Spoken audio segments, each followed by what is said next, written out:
You wanted to see the all-new Hyundai Tucson on our channel, and we directly take it against one of the main competitors, the VW Tiguan. Approximately same price, approximately same size. And I can tell you a lot of things are quite similar, but a lot of things are really different. Who will win this test? Let's start in the front. Here, the all-new generation of the Hyundai Tucson looks so cool in the front with this new huge front grille, widely drawn, and look at that. The daytime running light is so nicely integrated that looks really futuristic, and I've been driving with this vehicle around now for quite some time and it really gets the looks. So I'm driving and people are like, what's that? It's like, whoa, that looks amazing. So really very seldom that we get the looks in a compact or mid-size SUV, compact or mid-size depending on where you live, of course. And then the VW Tiguan has a more angular design in front, recently facelifted. Here they made this lip a little bit longer, that it looks even more masculine here in the front. The headlamps, by the way, LED or matrix LED, whereas here you still start with halogen and an optional LED, so a little bit more elaborated lighting options than here with the Tiguan. This is the R line, by the way, the sporty look, but the whole front has been redesigned for all models. The R line a little bit sportier from the lower bumpers. So looking forward, I mean, both look really cool on the front, I think. What's your favorite here in the first design look? Welcome to our review forest. Here in the rear of the vehicles, all new Hyundai Tucson.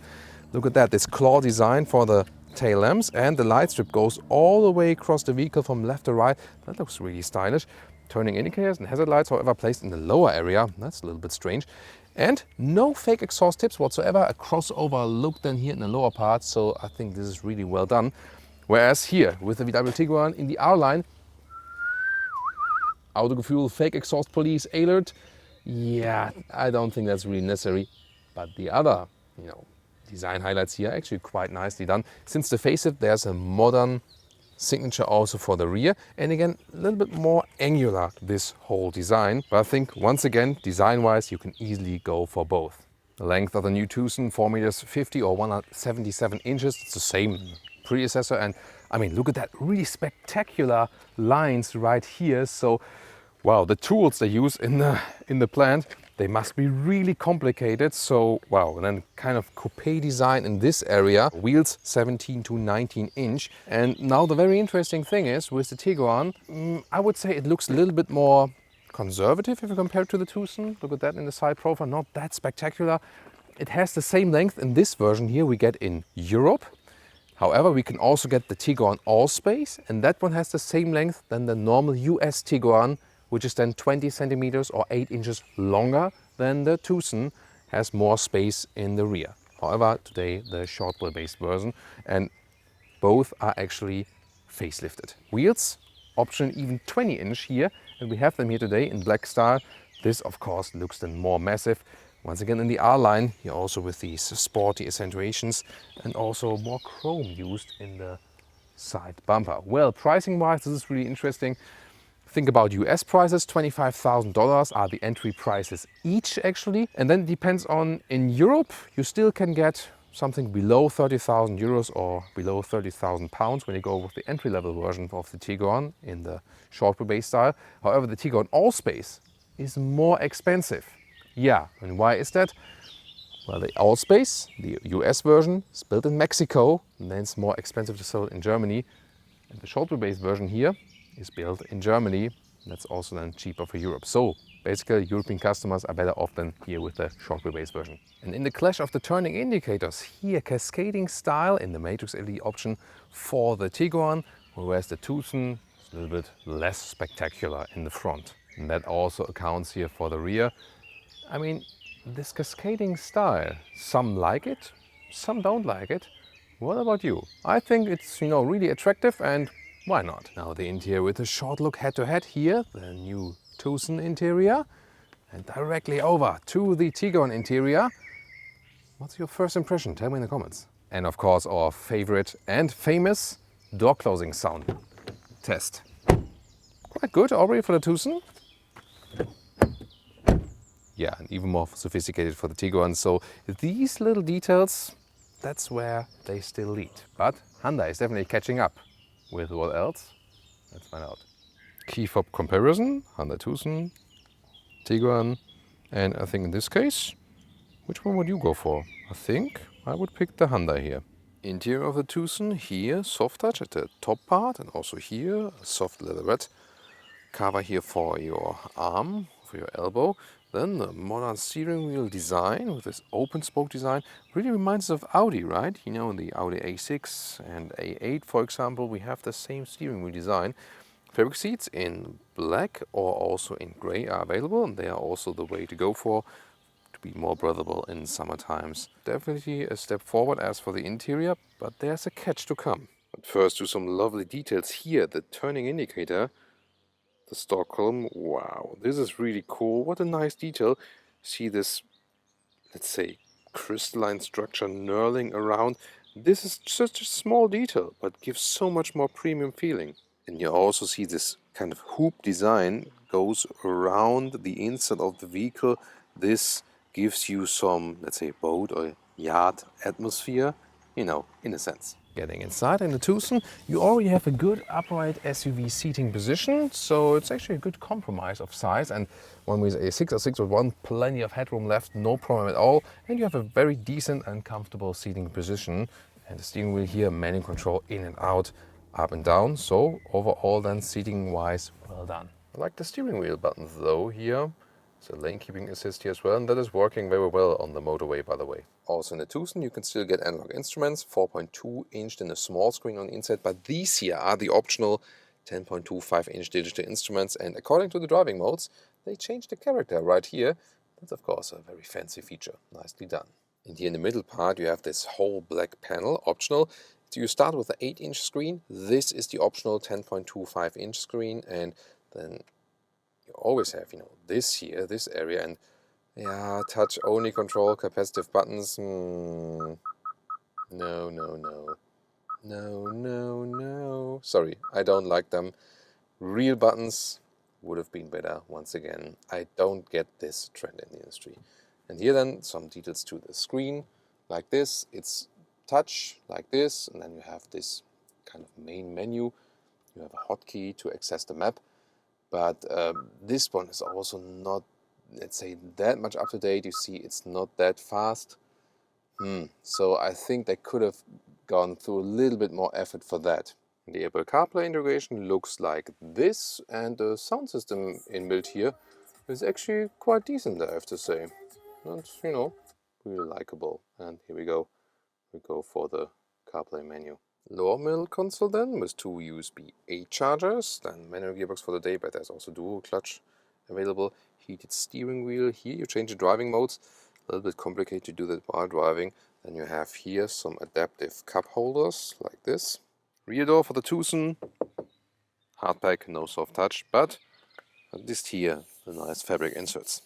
Rear seating comparison here in the Tucson. As I would be driving in the front, still a little bit of legroom left, and here the back part of the seat can be adjusted, a little bit more upright like this, or a little bit more sleeping position. Now the Tiguan, also soft touch at the top part at the inside of the doors, and even softer here for your elbows, so that's actually quite equal. Then this is the R line, so it's a little bit more special, but you can also get normal black or beige fabric seats. These R-line seats have special microfiber accentuations, are of course then a little bit more sophisticated, but in general also the ergonomics and the quality of the seats here is a little bit better than with the Tiguan. You just felt that they spent more money on the interior. New steering wheel here since the facelift, and yeah, look at that, capacitive buttons then here for the higher trims. There we go. It disappears and after a while when the ignition is off, but they are kind of illuminated. I don't know about these capacitive buttons, so especially while driving, they are more complicated to use, definitely, and you always try to find, like, what am I doing here?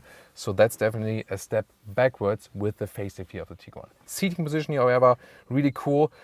On the one hand, they are a little bit firmer, these seats, then they have more accentuations here in the R-line. Overall, I have to say the seating comfort is good with both vehicles, but a little bit better here even with the Tiguan. Also, a lot of headroom is left here. That's actually comparable, and also the steering wheel in and out, up and down. Yeah, it feels a little bit smoother to control, but both vehicles, again, a good compromise and good seating comfort also for tall adults.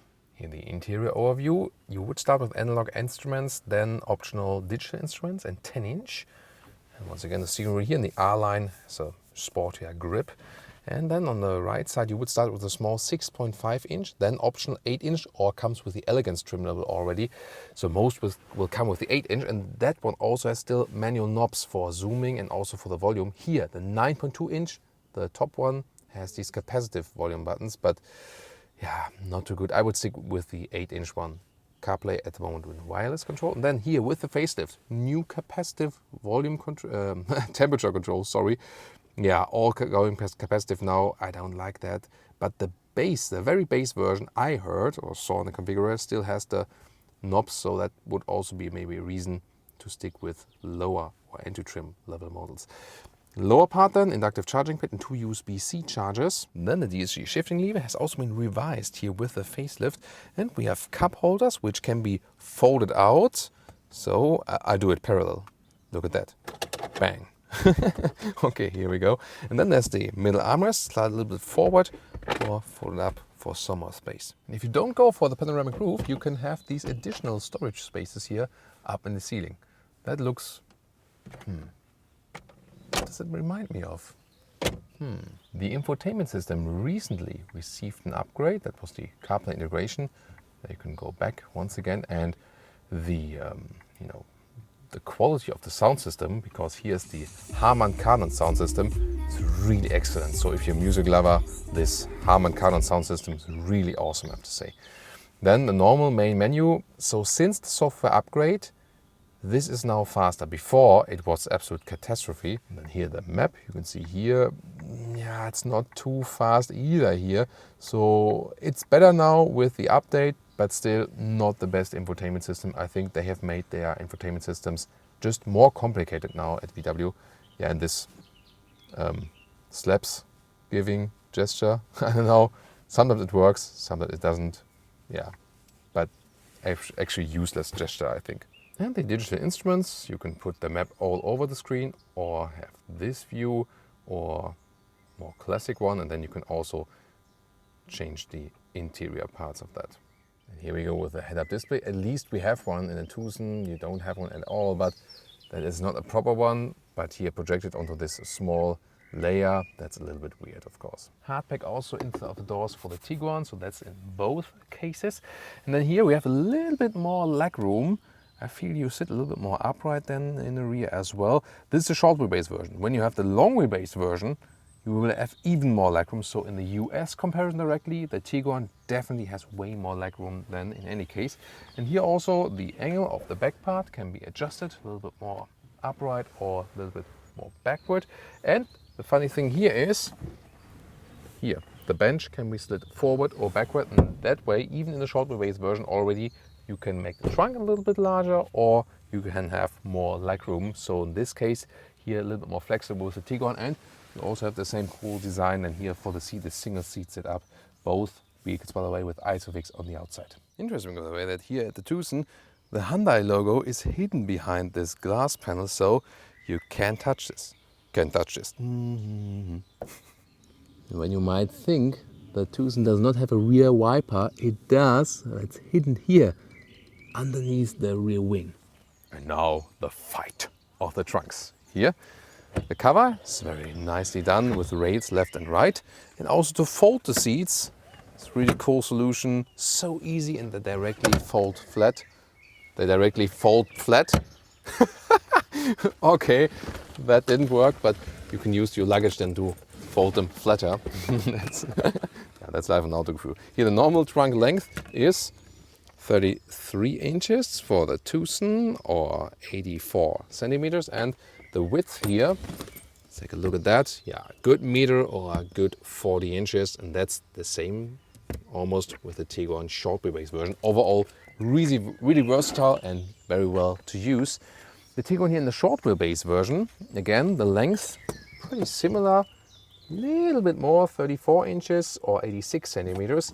And the width here, once again, also a meter or 40 inches. You can see here, difference is that this cover automatically goes up. Which one is better? Yeah, you can argue pro and con, definitely. But here it's good that we also have these mechanisms here to fold the seat. And yeah, also in the one part that was going staying up. Yeah, and here it's not that easy to fold them down. But overall, quite equal. However, if you go for the US version of the Tiguan or the Tiguan Allspace, then here additional 140 liters, because the car is a little bit longer than the Tiguan wins it as for the capacity, but it's also long on the exterior. But as they are right here, that is quite equal. There's one really unique feature here with the Tucson. Just have the key in my pocket. And here we go. So no need to touch any sensor or something. Just having the key in your pocket, the car is closed, you approach the vehicle, stand a few seconds behind it, and then the hatch automatically opens. And when you have everything, in your hand carrying something, so easy to get it in the vehicle. Fans of gas struts to hold up the hood now already have a winner. The Tucson does not have one, but the Tiguan still has gas struts, unlike in the new Golf 8. Yeah, I mean, it's still a detail, but details are the things we always are keen to look at. So what about the engines? Here with the Tiguan, 1.5 liter TSI, turbo petrol engine, 4 cylinders, or a 2 liter TSI. Then there's a 1.4 liter PHEV available, or a 2 liter diesel. Today the 1.5 liter. Both vehicles are available with front wheel drive or all-wheel drive, and also with manual gearbox or automatic gearbox, and they use a dual clutch transmission. Then the Hyundai Tucson all set sails on the 1.6 liter turbo, at least in Europe, and that is available also as a hybrid and a plug-in hybrid. And in the US you get a 2.5 liter naturally aspirated engine, and they also offer a 1.6 liter diesel. We have both then in a somewhat comparable style today. Here the 1.6 liter petrol engine and the 1.5 with the Tiguan. So it won't make such a power difference. But one thing we can already say about these two engines, they are both not that good in the fuel economy. Here a little bit less than 8 liters on 1 kilometers. Here with the Tiguan a little bit more than 8 liters on 1 kilometer. Both not good at all. So around 30 mpg US, a little bit more than 30 mpg UK. That should be better. Welcome to Thomas's comparison driving lounge, starting with the Hyundai Tucson, because that's the all-new model, the Tiguan new facelift. And we'll put it on the motorway, German Autobahn, and we'll go second gear, 40 kilometers an hour, and I'll put it in sport mode, so it turns up a little bit higher actually. And once again, let's go.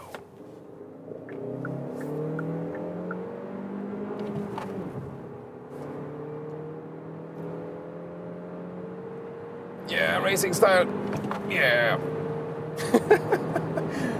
So that's 150 kilometers an hour. I think that's enough for now. And after feeling I haven't closed the window properly, because it's really like a lot of wind noises here and a high frequency sound from the side window. And already here at 130, 140 kilometers an hour, that's not too good.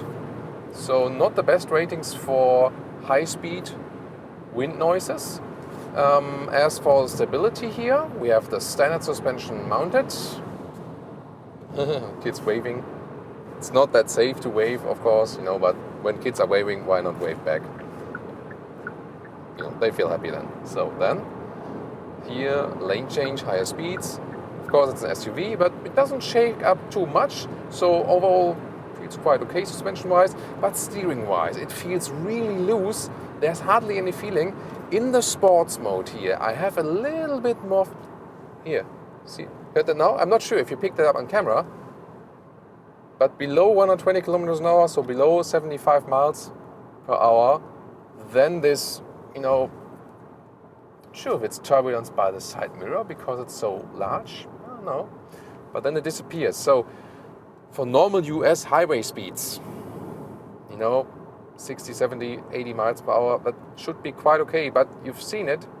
It's already picking up at about 75 miles per hour, so depending on where you live, really not that pleasant. I'm really surprised, because I didn't know, was it in the last generation? I think not.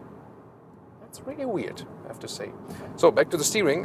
When I'm in the eco mode, the normal eco mode, then it's like no feeling at all. In the sports mode, it does give you a little bit more feedback, definitely. Interesting also, you can see it here very well now when we're in the tunnel. So the instruments, they switch like this, normal mode, and then sports mode, this red mode. And this is a very cool feature, brings some more emotion inside the vehicle. that it really switches according to the driving mode you're in. So why not? We have the manual gearbox here today, and the shifting process is actually quite nice, so no doubt about that. Still, I would recommend the dual clutch transmission, the automatic transmission, as an option, and you'll, have it in a lot of versions anyway. The thing is, to me, the clutch has no feeling, so especially when you use first gear and start driving, there's so much play in the clutch and there's no real feedback. So, I grew up in Germany with manual drive only, so back in the days, damn it, I'm getting old. Back in the days, a couple of decades ago, people were only driving manuals, or most of the time, and they were also cheap and so on. And of course, nowadays, in the US anyway, but also in Europe, automatics are still on the rise, and electric vehicles anyway, automatic, of course. So the manual will die out. I can promise that. It will die out. It will be something for, like specific sports cars, which are still being offered as manual. But for normal vehicles, the manual gearbox will die out, definitely.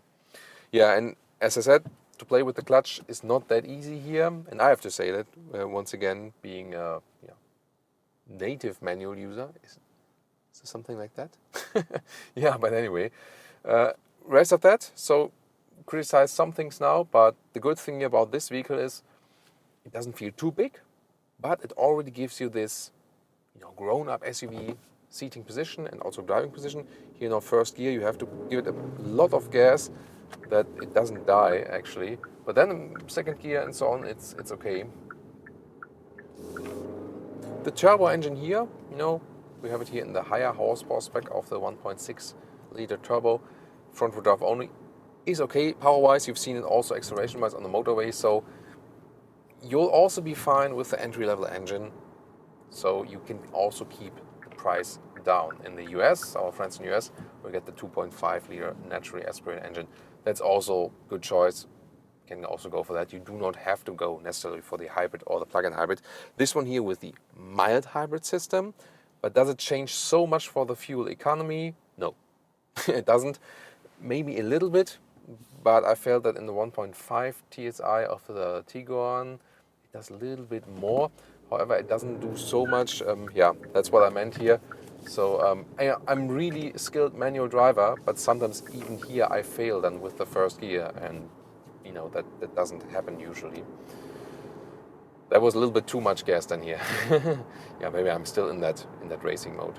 So once again here on the motorway.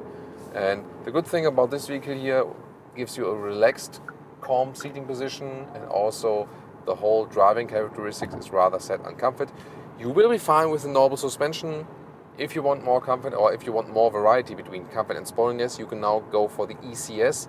That's this electronically controlled suspension, adaptive suspension, then like the DCC at Volkswagen.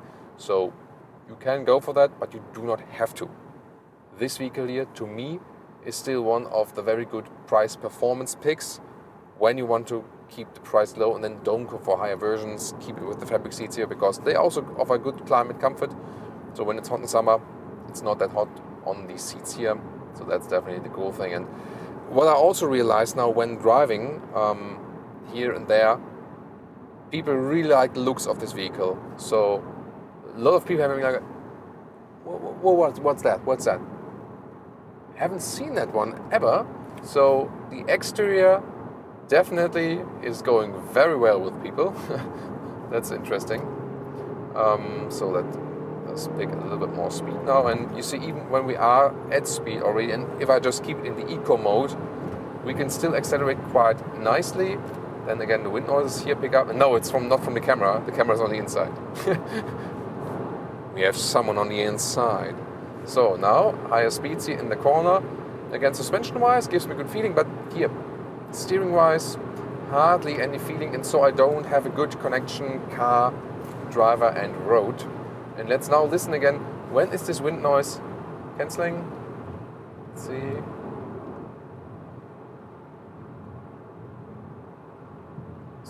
Sailing mode, by the way, with MHEV. Here, 115 kilometers an hour.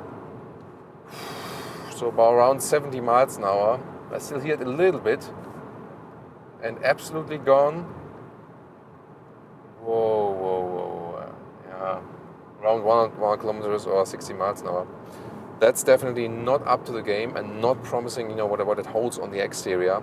So I have to say, when I saw this one for the first time, exterior and also interior, how flexible it is, and the room concept, it's just so awesome. I thought, like, this must be now probably the best compact / mid-size SUV, depending on the market. But now driving it, it's not a bad vehicle now when driving it. Not at all. It's still a good price-performance pick. But I have to say, I'm really a little bit disappointed from the driving impression I have here now.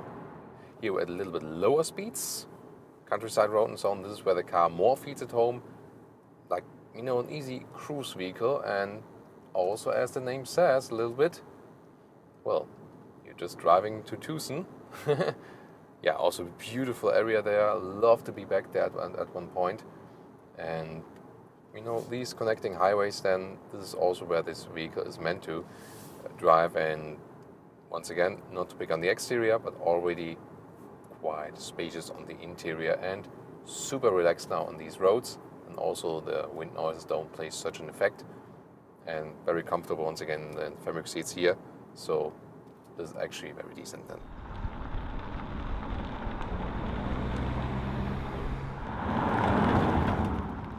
So we have switched to the Tiguan, and where is the Tiguan worse or better? Exactly this we're going to find out, and we start with discipline where it's better, and that's the steering and the overall handling feeling. And I'm just in normal comfort mode, and the steering is just more precise. It does give me a better feeling of what I'm doing.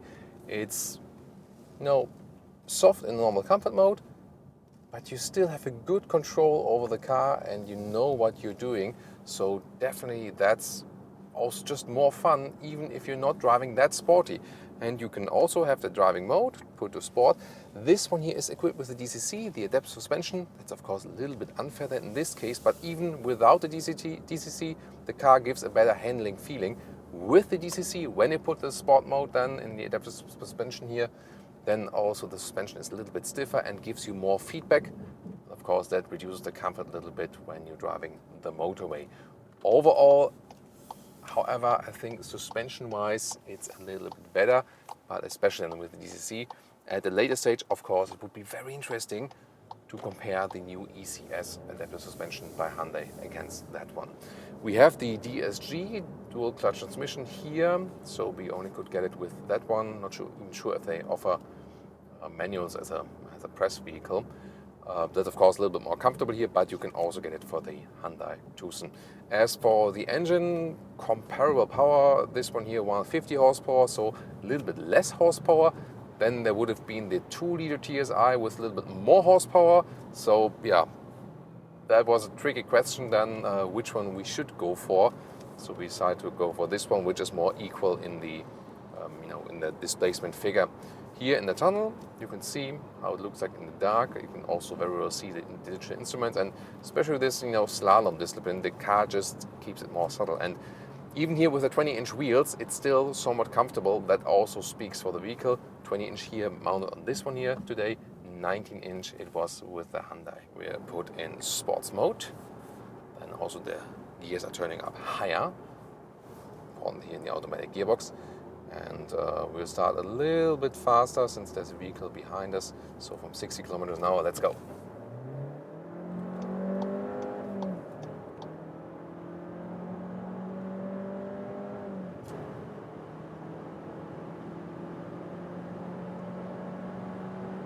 And that's 150 kilometers an hour. So yeah, I think that we were a little bit quicker with the Hyundai. It has a little bit more horsepower. Here, of course, it was a little bit easier because we have the automatic gearbox. And noise insulation wise, this is the biggest difference. Way better with the Tiguan. I wouldn't have expected that. Now at 150 kilometers an hour, and still so easy to drive it with in a fast way. Here with the DCC, of course, also super stable on the road, and the steering feeling is definitely really good. Good control of the vehicle, and yeah, so high speed driving. That's where the Germans still are ahead of them. Yeah, I mean, it's maybe also a German thing because we can drive really fast here.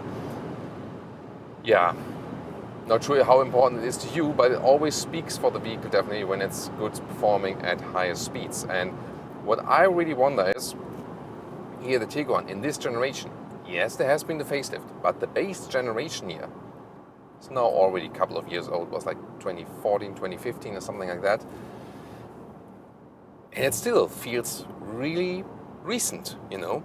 So a lot of areas where both vehicles came very close, but definitely here in the driving part, the Tiguan really owns the Tucson. What's your favorite for today and why? Tell me in the comments. Well, about me, definitely on the exterior, both are just great. I really like both designs. The Owner 100 Tucson, especially in the new generation, this has been a big change if you compare it to the predecessor. However, the Tiguan, a more angular design, so especially here in the R line, it just looks sportier, but you can also get the Tucson in the N line, and then you also have a sportier atmosphere. But I just like both. So exterior, I think both are somewhat the winners.